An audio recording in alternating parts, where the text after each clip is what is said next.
যাজ্ঞসেনীর খুলছে শাড়ি, টানছে ধরে দুঃশাসন। দায় ছিল যার গর্জে ওঠার, নিচু মাথায় সে 5 জন।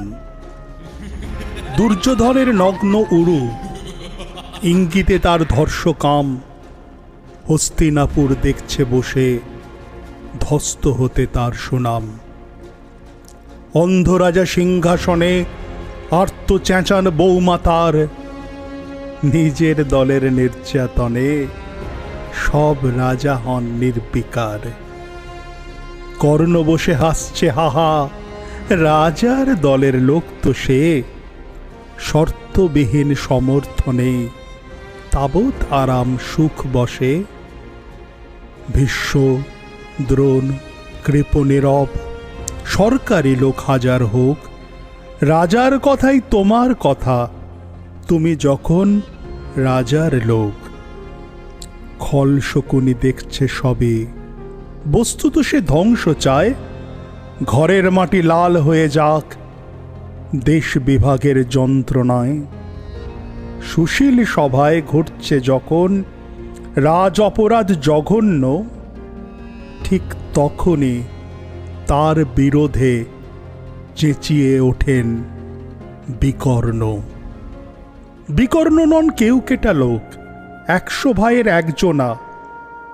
তেমন করে এর আগে কেউ তার কথাটাই জানত না। যতুগৃহে কারেন্নিরা, অন্তত তা নেই লেখা।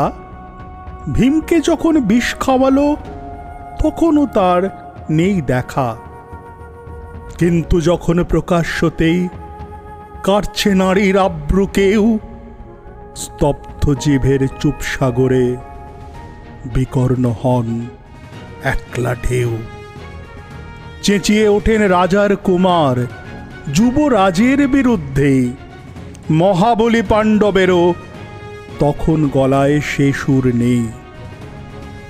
রাজাও যখন নীরব থেকে সায় দিয়ে যায় ধর্ষণে, ঠিক তখনই সমস্ত যুগ বিকর্ণদের স্বর শোনে।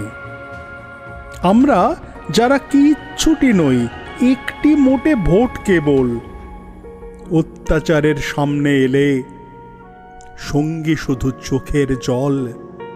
পোষ্যভাবে যাবনা চেবায় অন্ধ এবং নিকর্ণ। প্রার্থনা থাক আমরা যেন একবার হই বিকর্ণ। মরার আগে হতেই হবে রাজার সভায় বিকর্ণ।